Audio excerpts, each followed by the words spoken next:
Man, what a sweet little rig, huh?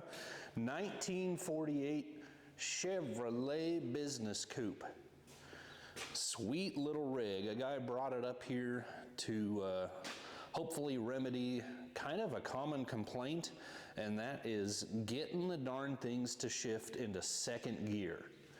So we're going to take a look at that. We also have a couple other things we might take a peek at.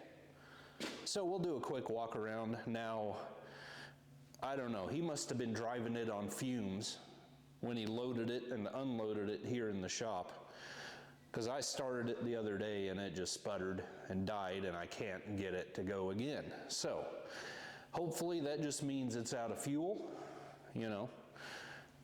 So we'll put some gas in it and see if she fires up and go from there. Let's take a look at this thing.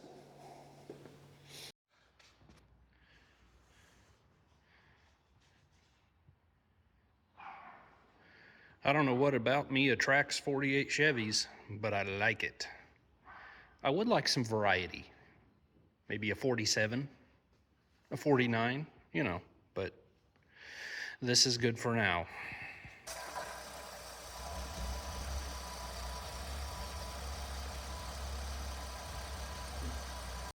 I had another guy's 48 in here yesterday, Fleetmaster 4-door sedan, and we were doing tune-up things, adjusting valves, adjusting carburetor, all that good stuff. And so I had my crash cart out here and haven't cleaned any of that up, but it was just kind of a fun day having two models of 48 Chevy in here.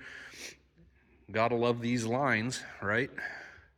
And this one's just pretty nice. Really is. It'd be a lot of fun to get out on the road and drive this thing. We need to adjust the hood. We need to look into the master cylinder. But of course, the big one is getting the darn thing to shift.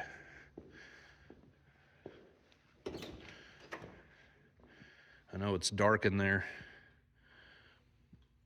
but we got the Style Master trim, the base model, so it would be just painted brown instead of wood grain. And then we got our fuel tank where the back seat would be. You know, you just strap the kids on the fuel tank if you want to give them a ride. Overall, very, very nice. Enough little things that a guy could fuss around on a Saturday or whatever if he wants to and clean some things up or fix some things, but I like it. I wish it was, I wish it had a permanent residence at this address. So assuming the fuel gauge works, which not altogether sure it does, it reads empty.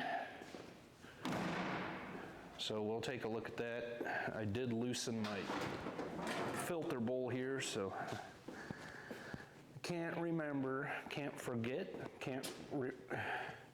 we got to put that back on if we're just going to try it. But let's put some fuel in this thing. Some petrol, some benzene, some grandpa's old cough medicine.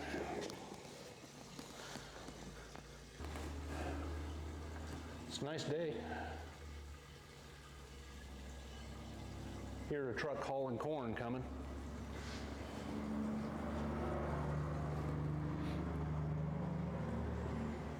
Oh yeah.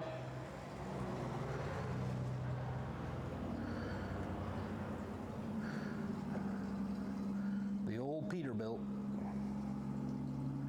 Get them pipes just a-singing. Looks like we've got another one with a worn out door stop or detent. Maybe they're just stuck like the white one were. White ones. Let's get a block of wood for now so that falls out and annoys us 200 times before we finally do something about it. Okay.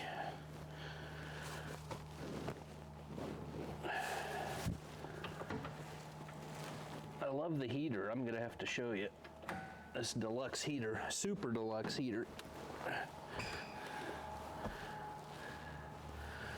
All right, where are we at here?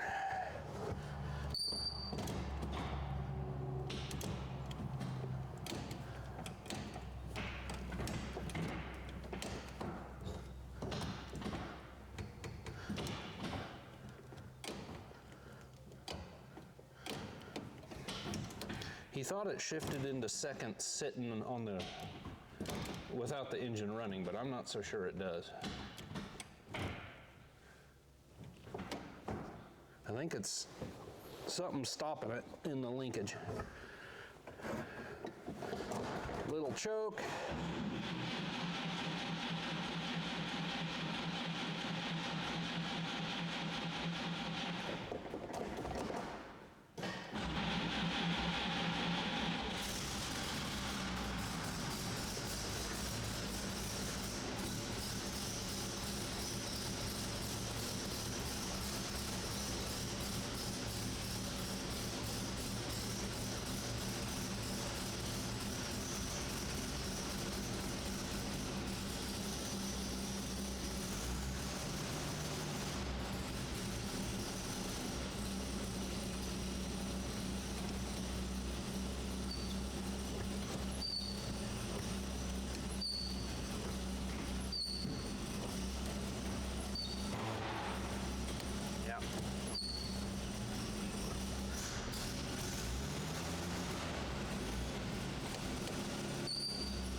I haven't looked into numbers or anything, whether this is original or not.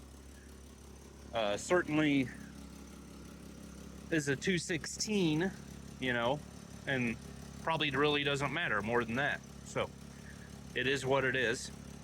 Got a bit of an oil leak down there coming out of the cover.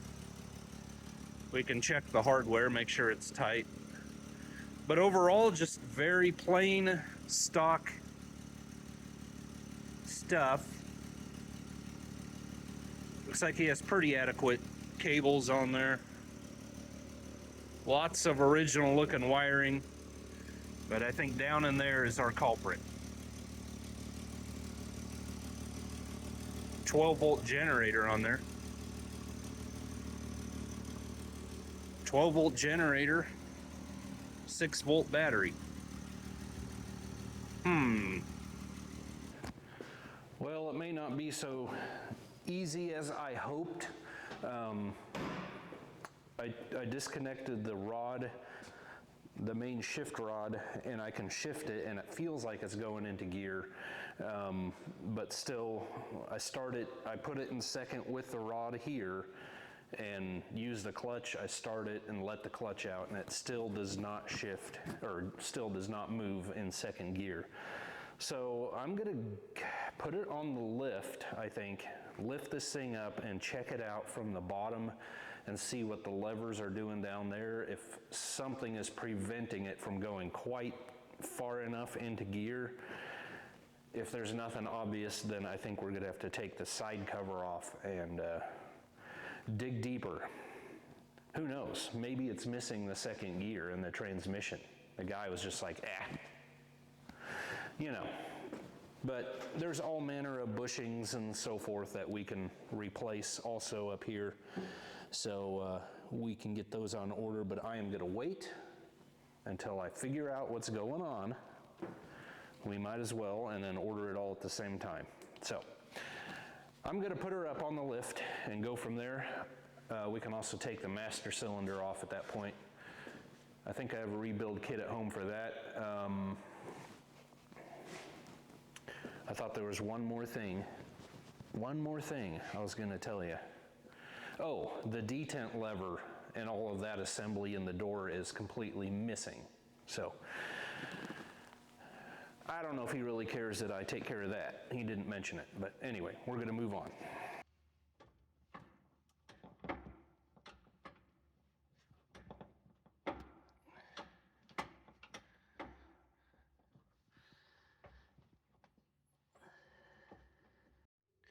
So this is your main shift rod on your main or shift lever on the rod here.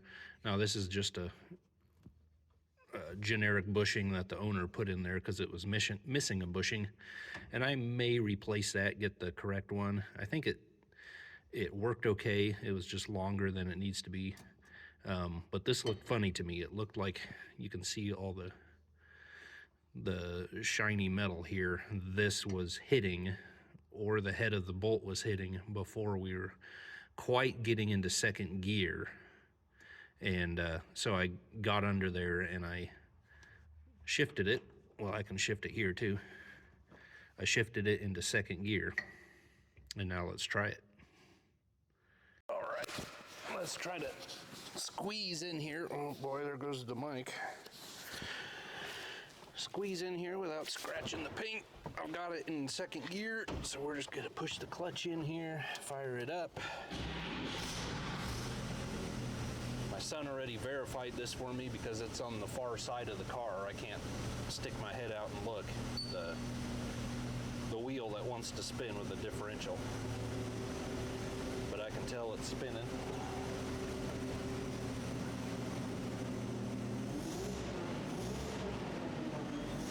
Yeah, I hit the gas and the other one runs backwards a little bit, so that confirms we do have second gear.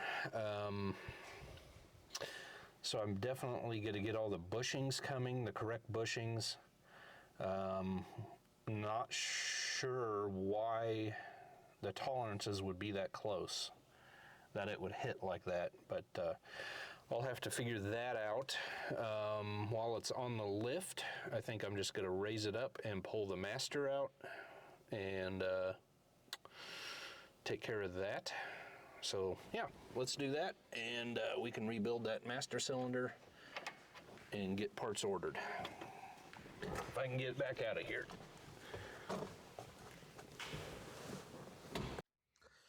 All right, well, I got my shipment in from Chevs of the 40s today, so we're gonna try to get some of this stuff squared away, finished up. Maybe we can get this project finished up. My son comes in later, depending on what he needs to do for school. I may even have him help me bleed the brakes since we have the master back in. I feel like I've been over this time or two with you guys. Maybe I just glossed over it then too, but we're gonna do the same. It's pretty obvious what needs to happen. But again, I ordered this bushing kit. One goes on the big rod end here. This is the little rod end. One will go in there. You see how floppy that is? So that'll help tighten up the shift. And then one goes on here in our shift rod lever going into there. Then I got bushing for our shift shaft along the steering column mast there. So we'll put that in. What I think is going on, this sits in there, and when we were trying to go up into second, the head of the bolt, if not even just this bracket, was hitting the mast tube. It could be a simple matter of, you see the thickness difference between the bushing he put in there and this one. This is probably at least twice as thick, you know, and so that is going to keep this shaft separate from the mast. There's not a whole lot of play in there, but that could play into it. And then I think our adjustment on here, if we adjust this out quite a ways, then our lever doesn't have to tilt, you know, clockwise as far to get that thing into second gear. And so I'm guessing that's what's going on, is this thing's about at the bottom of the adjustment actually, and is just having to travel too far to get engaged into second gear, and at that point the head of the bolt is hitting the mast. So I'm gonna fiddle around and try to get this thing back together, and we'll see how it goes. I pulled our mechanism piece out, and I got another bushing out of there from the shaft, so that's cool. And then all of these layers of paper, quote unquote. So I'm going to put our nylon bushing in here. I'll run that all the way down and reinstall this. I don't think I have done, I'll have to go back to the Style Master videos. I don't think I've done a master cylinder on one of these cars with you guys. I know I did on a Buick Special, 38 Buick Special, but anyway, this thing, the pedals are integrated into the assembly there, you know, so that whole thing has to come off. So we got to get up in there and take those two belts off the ends of the pedal rods. I've already disconnected this spring. It went to that hole there. For the brake pedal, it looks like we need a heavier spring for the clutch. I personally would want one, maybe. I mean, it feels pretty okay-ish, and it returns. But anyway, so here's our two mounting bolts. Get those out. That can stay hooked up. Our clutch rod needs to be disconnected. And then our line back here. So I'll get working on all of that. All right, pedals are loose, clutch linkage is loose, line is loose, or off. Oh, that nut was loose. That's not good. All right, man, those bolts that hold the two halves of the pedal together up there by the firewall, those were tight, man. I really had to convince them that it was coming off one way or another, no matter what they thought about it, and they came around to my way of thinking, you know, but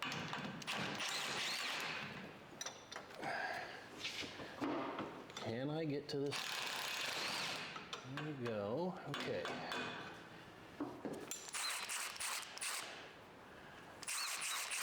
I bump these up with something.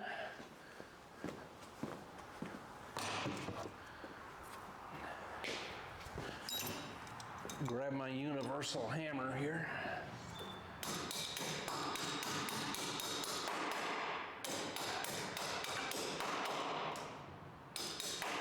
Still doesn't want to come out. There she is.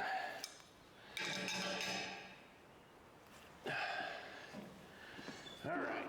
Oh, now you start dripping? Okay. Wow. Yeah. Okay. I see. I'm working the pedal doing that. Is what I'm doing there. Okay. Get this bolt. Get this bolt. I'm getting squirted a lot, that's for sure. Come out. Okay. Now, can I tilt this and slide it backwards? I also really don't like, overall the exhaust system is perfectly fine. But right here, I'll show you a closer look. It's also kind of loose at the manifold, but he made the drop down next to the engine too long. And then, I don't know, it was like they had to use the wrong mandrel or something. When they bent it, it squished way too much. But here's this. Let's see if we can get some of this out here. There we go.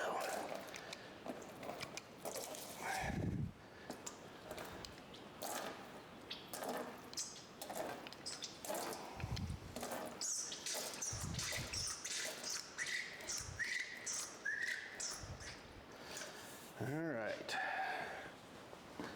So yeah, I'll probably recommend to the guy that, you know, eventually he gets this front piece taken care of. You can see what kind of angle it ended up as and just how squished that is.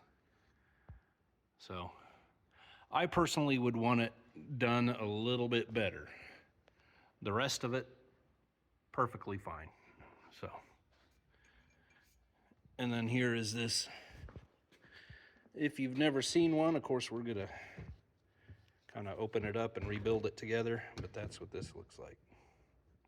All right, my rear plug, I just popped out with an impact. It was being really cantankerous, so I just got it done. Sorry I didn't involve you. I took our top lid off. Now I'm gonna try to get a rod for our piston, and that is spinning like crazy in there. Let's see.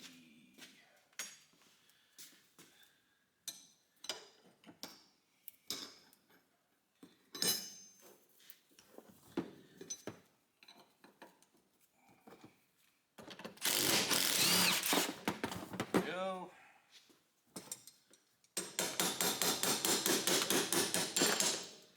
There we go.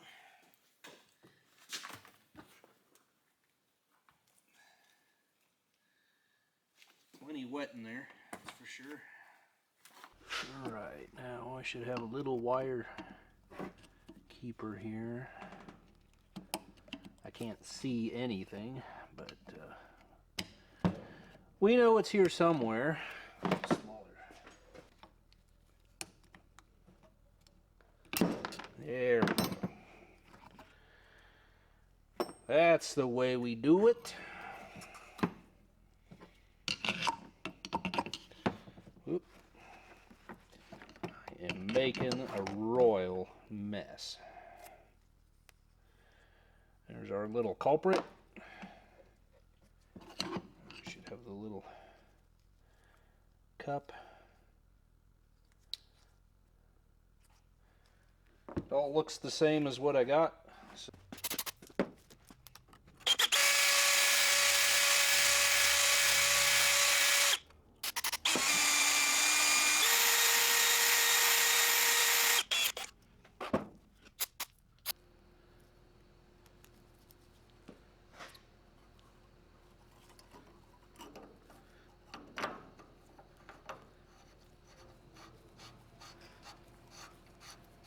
yeah, I'll get the top cover on, tighten that down. Should be good to go. If you pull out this front plug, a little cross piece in there, and that rides in a groove in these shafts, and that's what locks them in.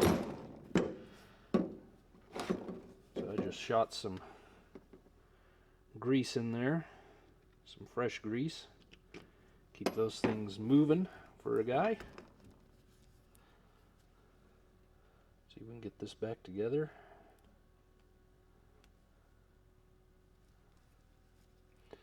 Gonna be stubborn, are you? There you go.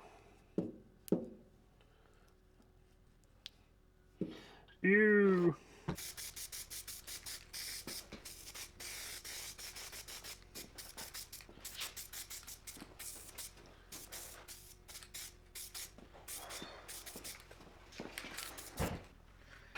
Having trouble getting this boot over this rod? No problem. Grab your expanding snap ring pliers.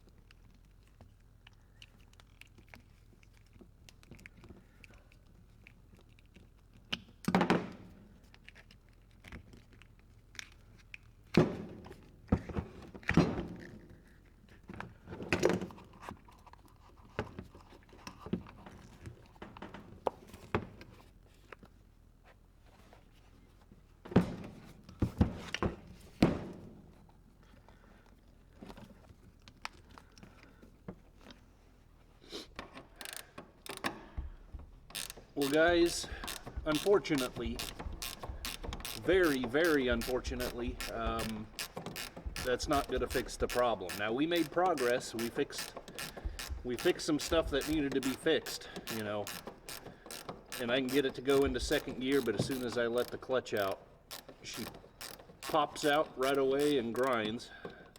does it, you know, and pops out of gear. So I am thinking we have a synchronizer problem. So now, what's holding this guy? Where are you? What's your problem? I don't see anything else. Are you just stuck? Too many spilled Pepsis on the, I guess. Okay. It is pulling the transmission time. Maybe I'll get one of those when I make an order. So, there is that little beauty that we know so well. I will, oh, I was wondering where the master cylinder cover went. Stuck to my light. I guess I will be pulling this. You guys have seen that from me at least a couple times, and I'm just going to get busy and get it done. We'll see you in a bit. Where are you? There you are. Now, through the years, a guy has quite often been asked, can I remove my transmission without pulling the engine in the car? And yes, absolutely you can. And we are just going to prove that here. When the car was on the ground, I already took out the 2 top bolts on our torque tube ball assembly here. And I took out the 2 top bolts that hold the transmission to the bell housing. So I'm going to pull the inspection cover, get the other 2, going to remove the parking brake lever here. We're also missing the return spring for the parking brake. And it seemed like the lever was engaged when it came into the shop, so we better make sure that's all adjusted right and is going to work for a guy. Then we'll slide back the ball. We'll get the U-joint disconnected. What is that thing? I've never seen anything quite like that on that mount. Anyway, just keep moving here. Okay, here we go. I've got the trunnion bolts out, our ball slid back. Everything should be ready to pop out of here. Slide this backwards. The other trunnion.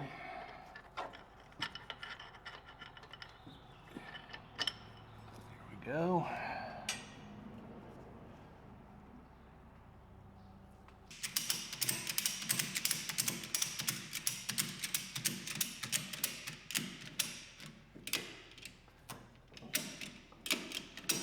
Okay, because we have it up on a lift, the axle's hanging down, our shackles are basically level, normally at ride height, or if you have stands under the axles, these shackles are going to be up in here. Because they have fallen down, we no longer have room for our U-joint assembly to come far enough back in order to slip out past the cross member.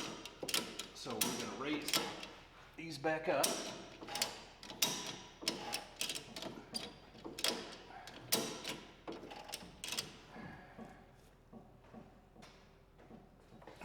Still kind of close, but I think it's gonna go.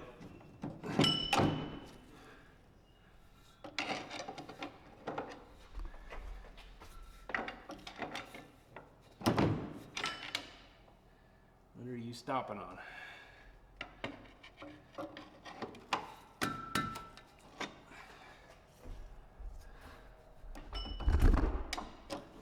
Oops, sorry.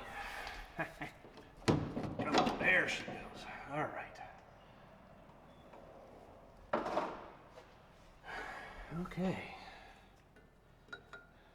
So one thing I needed to know is whether or not we needed an oaky bushing, and certainly looking like that has been done.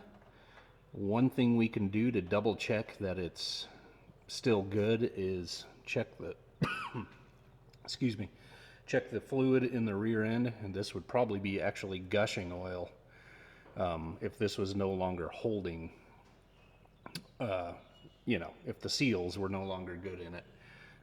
All the tranny fluid would tend to fill up the axle and not be in the transmission. So transmission's pretty empty, your rear axle is pretty full, then it's a good indication that you need a new okie bushing and seal, and or seal, I guess. But that looks fine, so we will proceed.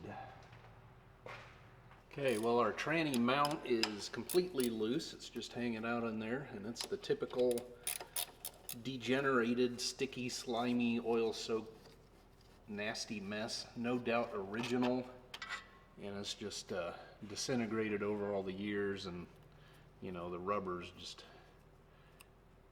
doing what it does. So we will get one of those. I have our bell housing bolts loose. Let's see if I can slip that rear mount out of there.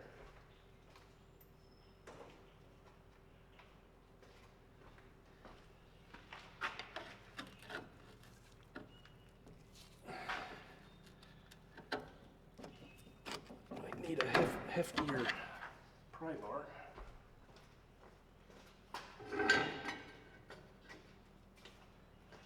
You can also see this transmission has engine paint on it, so that would lead me to believe that someone has been in here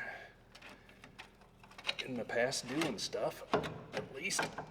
And we know it has an okie bushing in it. Alright. Gently. Hopefully these rear engine mounts are still somewhat good.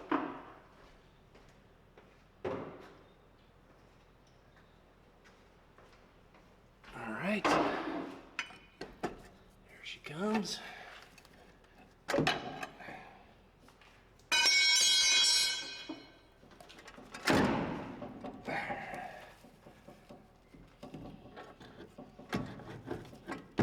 There we go.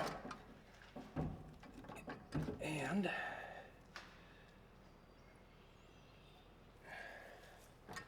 I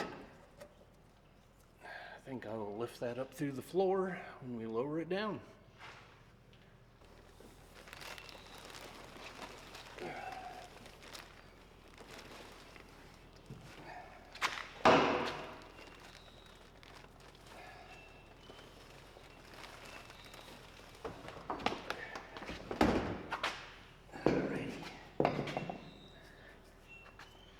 Nice if this sheet pan here was full of cookies instead of dirty old transmission, but oh well, can't have everything. Alright, I'm going to tear into this thing. By the way, this little selector lever, well, you can see that's the hole's completely wallered out and it's kind of shot, so we'll see if we can improve on that for the guy. Anyway, you've seen me do this a couple times. I'm going to just dig in here, see if we can find the problem. I will show you those highlights, but I don't think we need to do a whole video again on the subject. So we'll be right back. All right, well, here's our problem. There's our synchronizer, which should be clear in here. And the cone or the ring, whatever the manual calls it, with the keeper clip. I see the snap ring on the left-hand edge there, and that should be clear in this slot here. So, not sure why. We'll have to figure out what's going on, if it was rebuilt and that was just never properly put back in, or I've been trying to spin it so I could see it better, but I don't think I can. Well, let's see here, actually. Think this through, and then we know all kinds of things, don't we? Yeah, there's the ends of them.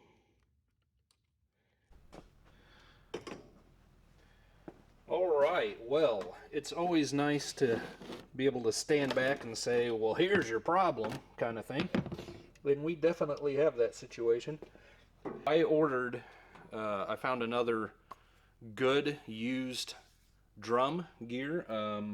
I went ahead and ordered it thinking that I had a serious machine down problem on the original, which I do not, but I'm still kind of glad that I did get a different one, because it makes a guy a little curious and worried as to why both rings were completely loose in this thing, you know.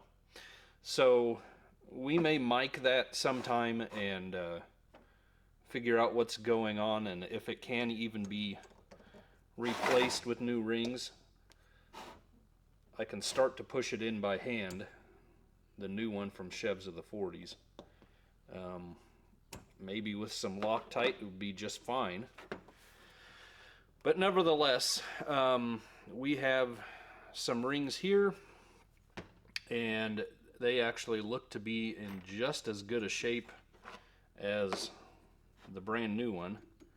The little file-like teeth running laterally around the ring there are still there, nice and sharp. So I think we are just going to run with this salvaged one as it is. So I am going to, for some reason there was a missing lock ring, so I'm going to reassemble all of this. See if we can get going. I'm still waiting on gaskets, and I ordered another synchro ring, but don't need it.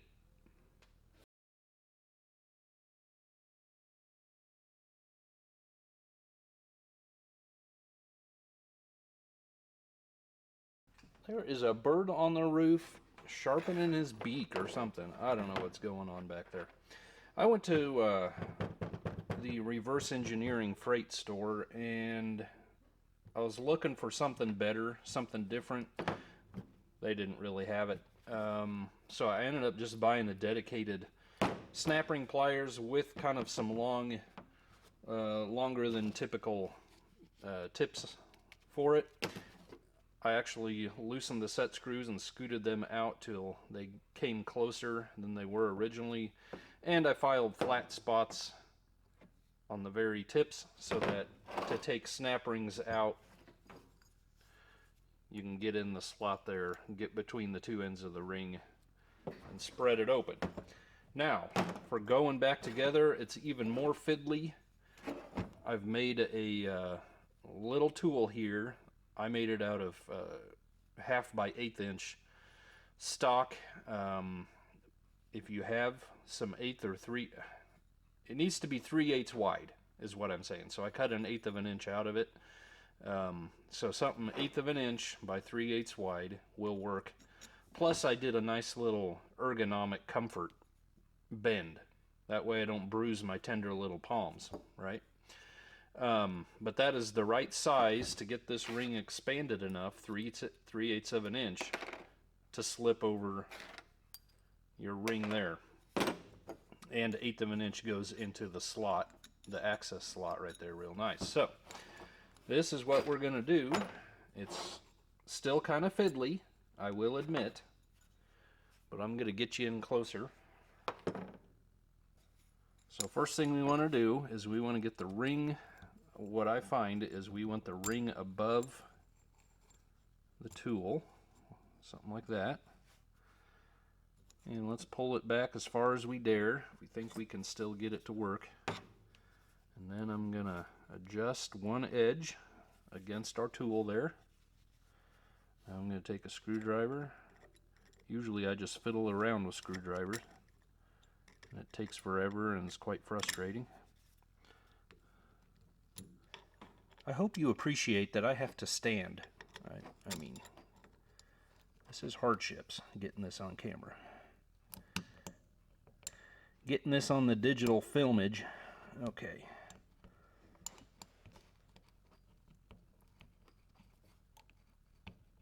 Almost. Is it there? No.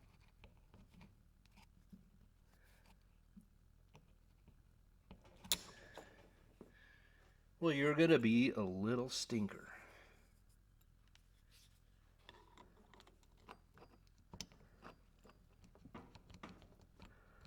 There we go.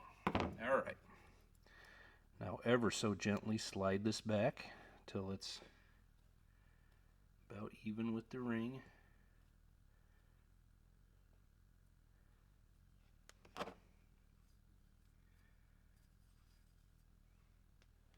You still with me? Well, now it's in shadow, but I think you get the idea.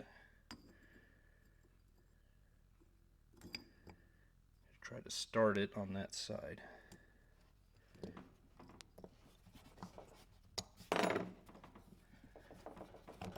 I think I missed. Maybe not.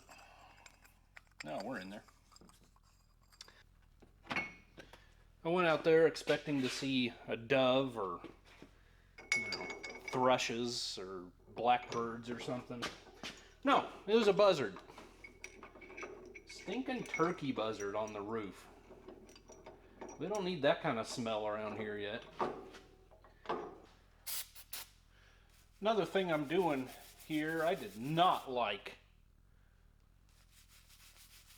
Kind of a significant amount of oil loss it was experiencing on this little unit here, you know. So certainly our gasket surfaces, that's all going to get degreased, cleaned up, and then we'll seal them a little bit better. But also where the two shafts go through our case, well, one's plugs, one are plugs, the other is a shaft. I've just been cleaning up and just lightly sealing those by hand, you know. Just see if we can slow it down a tickle, a titch.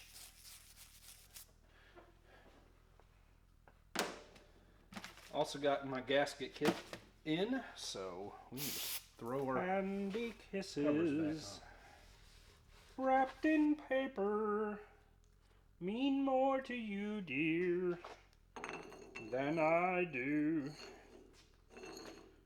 Candy kisses. Oh, you just grab the sealant. By the way, I don't think I've ever mentioned it. If you're trying to minimize leaks on one of these or whatever you're working on, for instance, this front bearing retainer, the side cover plate, those are all through, the threads are drilled all the way through into the case, and you may want to just dab a little bit of sealant on the threads. Clean everything out, dab some sealant on there before you torque them down. Stretch them beyond all repair, you know, and just help prevent something leaking through there. Candy kisses wrapped in paper. Hello? And that is just about going to do that. Got a few more minor details to take care of. But I can't forget, I've got to take care of this thing. Take it off of there, weld the hole shut, and drill a new one. Make it round again, and then tighten this thing up.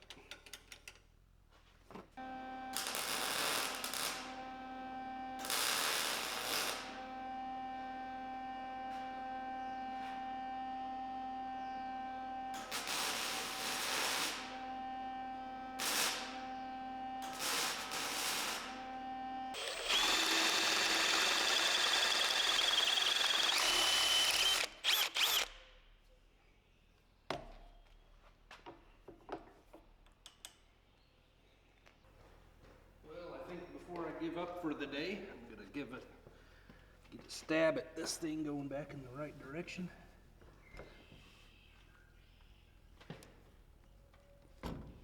There we go.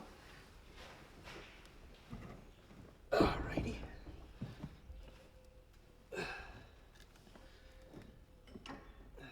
Put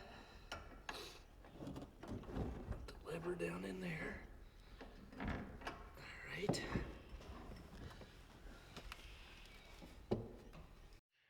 Well, after the difficulties I had on the white 48, I was a little nervous about how easy or difficult this thing was going to be. And man, I got her started through the throwout bearing, and then I threw some 3-inch 3/8 bolts in here for guide pins, and it just slid right in. So that was a blessing.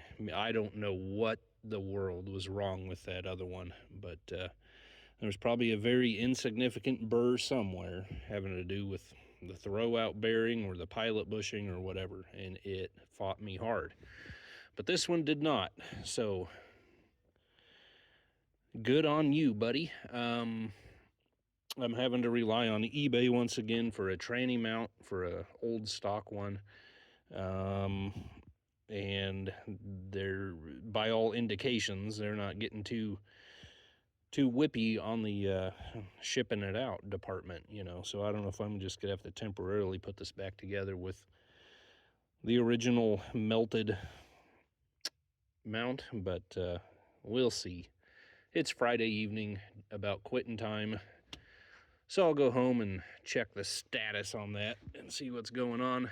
Also, I think I should get a side cover gasket.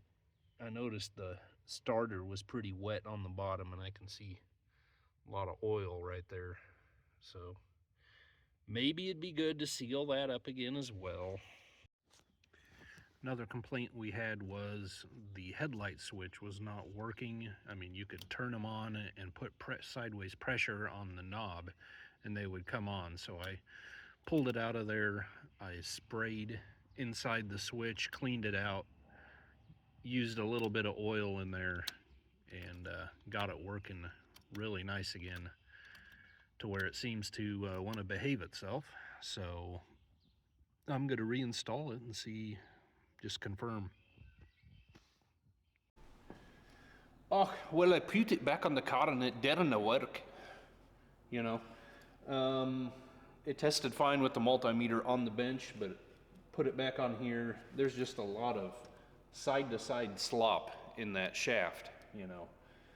I had this one at home, another old used one, but it feels a lot better. So I'll swap them out and see if that works. Also, the left-hand headlight doesn't come on, and that pretty much has to be from the junction block on the fender to the headlight somewhere. So we'll test that out and see if we can get that to work. But I'm going to swap all these wires out and see if the headlights come on a little better.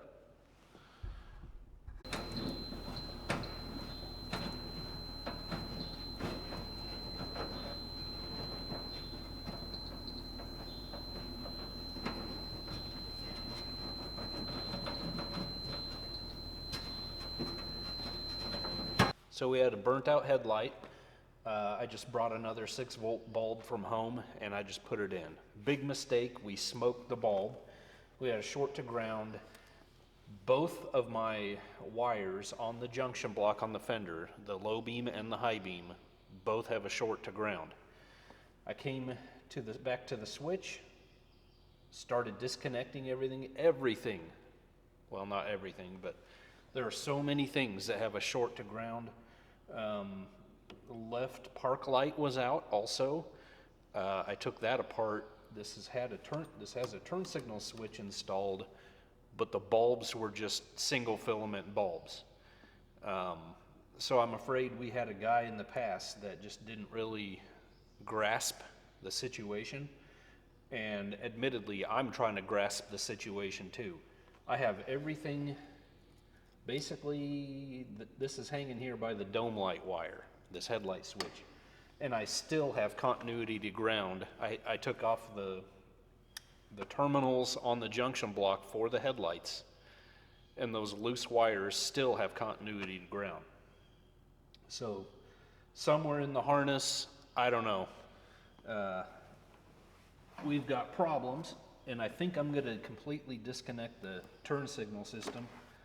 But if I ground my meter out, this is the park light wire. I don't know if you can hear this or not.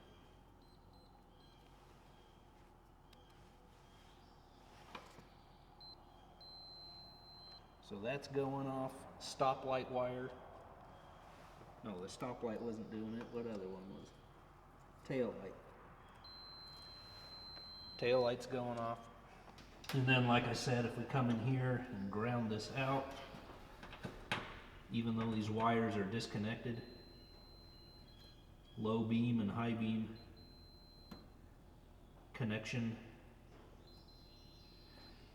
that could also be the right hand wire or headlight is still connected. but it's working, so I wouldn't think that would be the problem. I don't know that it should be working, but it is. Well, I started with my tail lights, popped them out, made sure with the bulb out I did not have continuity to ground from either terminal on the bulb, or in the socket rather. And then just made sure they were oriented correctly to install, because sometimes even though they're, you know, it should be obvious, they kind of want to go in backwards sometimes. You can't really install them like that, but you know, a guy has seen some stuff. Then I checked my license plate wire that had a nice clip, up in here that holds this quick connector up to the sheet metal, and I was getting continuity to ground there. Took it apart, still was getting continuity to ground in the socket portion. Disconnected it from the clip from the car, was still getting continuity to ground, and was checking out my wiring up in here and putting it back in the clips, and I needed more wire to get it in the clips, so I pulled this out, and looky there. We got a lot of exposed bare wire rubbed raw, so that'll be one problem. At least we will fix that and move on.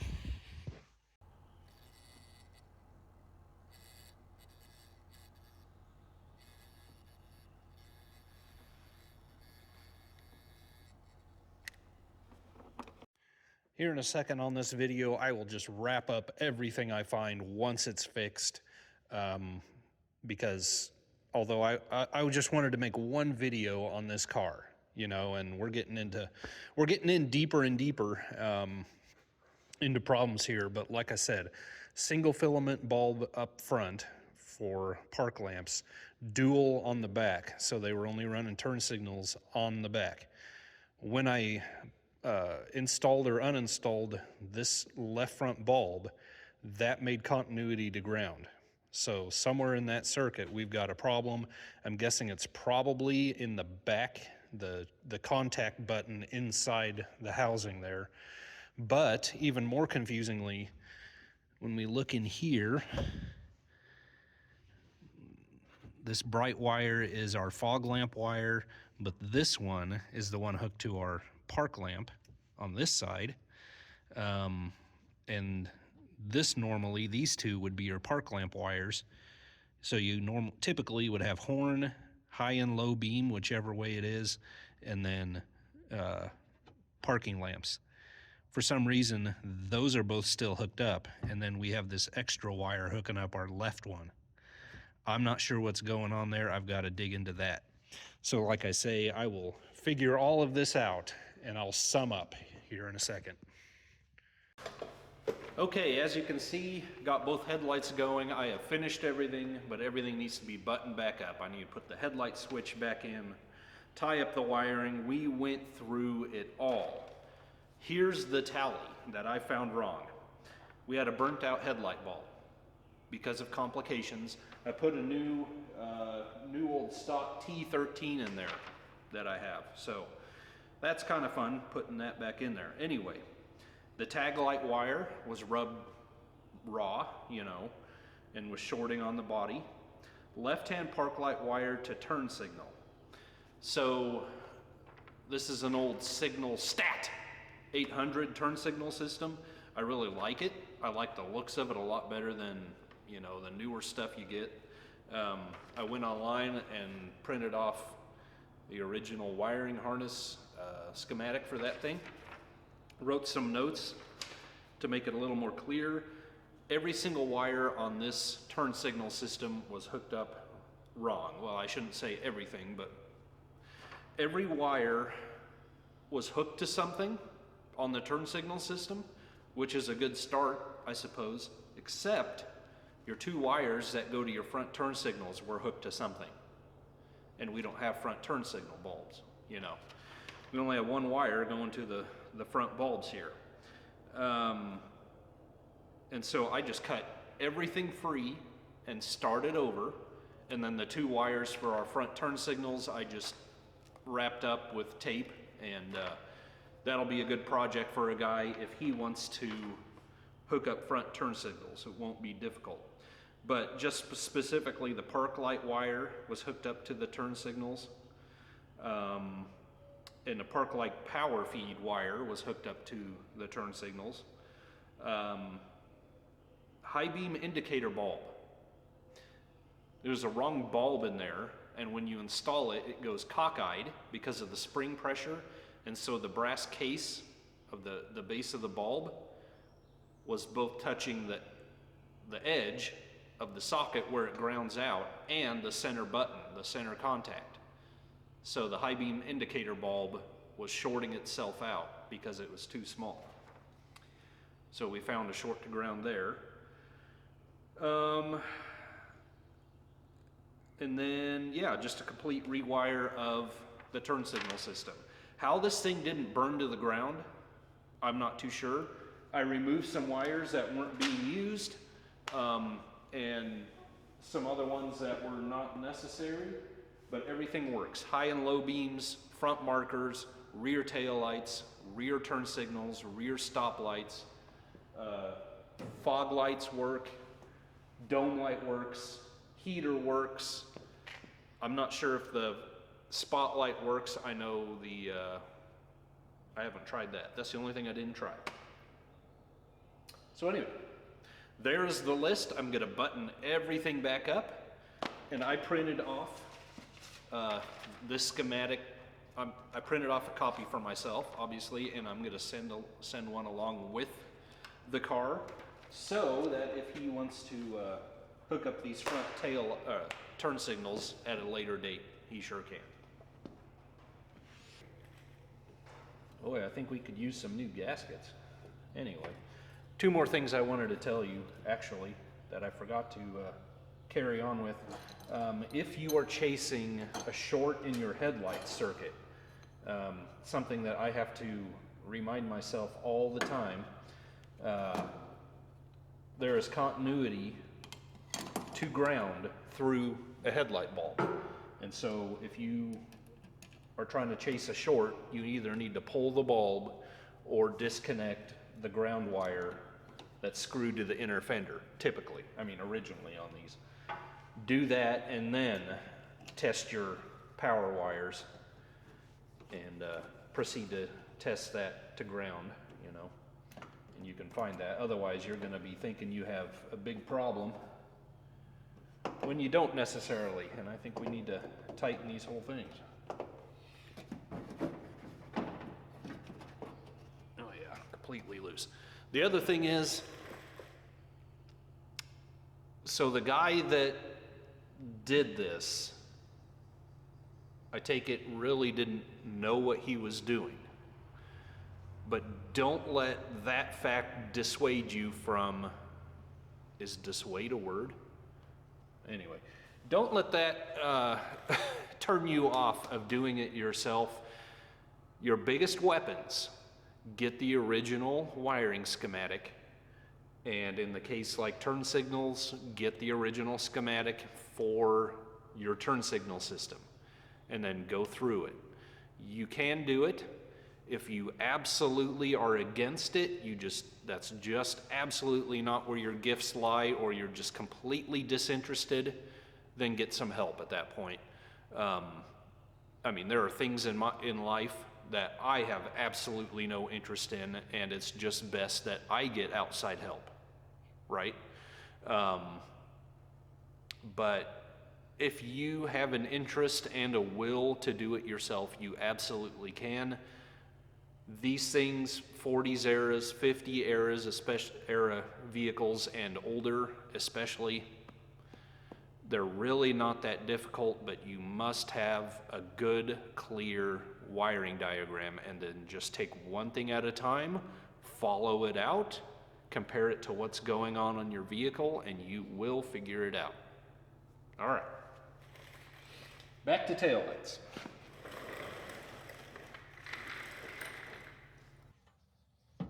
There she comes now, just a moaning.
All right, well, hope my camera stays put. The only place I have for it's on the... I forgot to tighten the pedal. I'll be right back. Okay.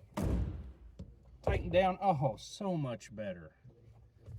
I can't stand the cursed pedal squeak, especially the clutch. I mean, that's the worst. You know, every turn, every slowdown, every stop sign. The only people that like that are those that love listening to Roxanne by the Police and spend their time watching the Teletubbies. You know, very special people. Boy, they sound British to me for some reason. But this thing starts awesome and sounds really good.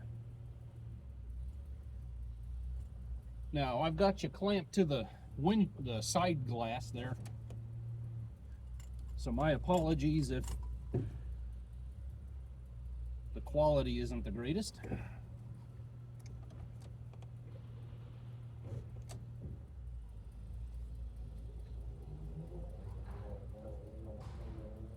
And it's very windy outside.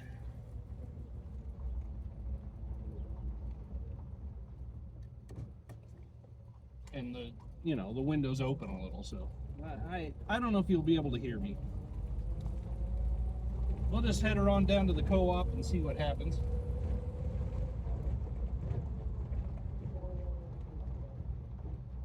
I don't think that rear trunk lid is secured. There's nothing in it, but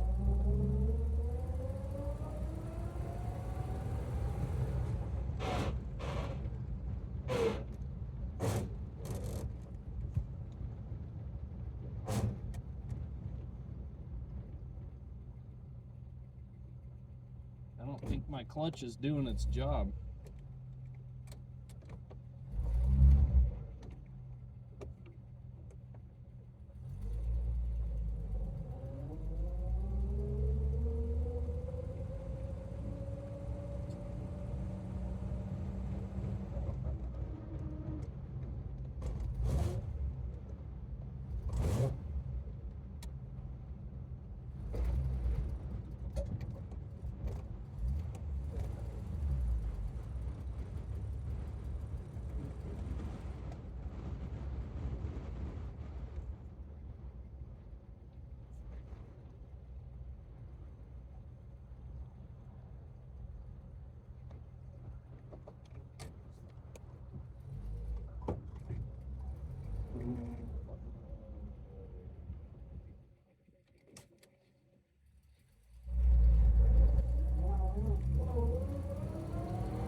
Huh.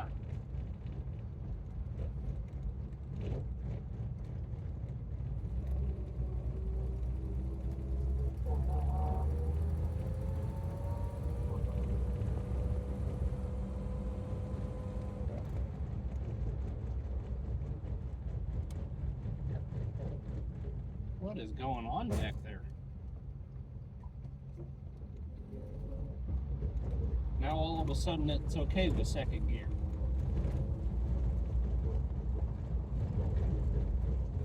Hey, woodpeckers, don't be doing that around. Oh no, it wasn't two woodpeckers. They were actually fighting. I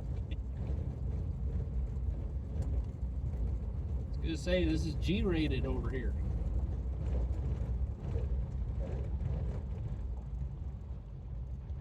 All right, what's going on with you? First gear.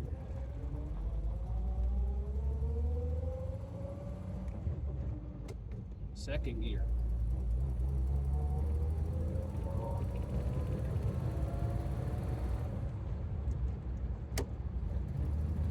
There's a little, some kind of hiccup in the linkage.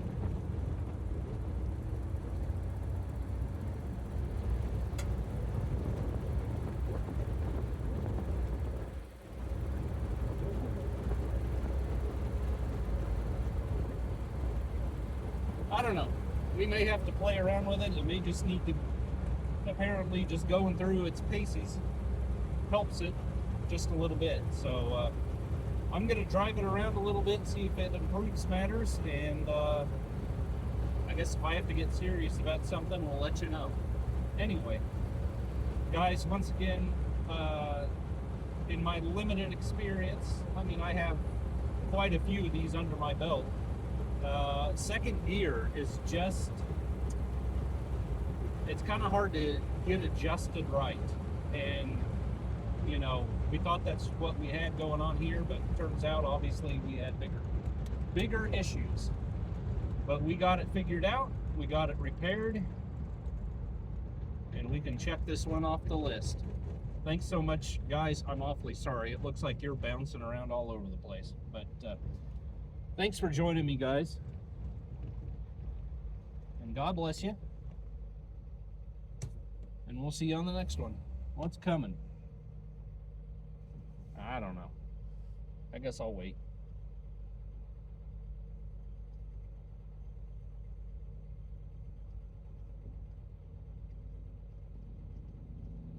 I don't need to get the front end of this thing smeared off by that. I think he'd have the upper hand.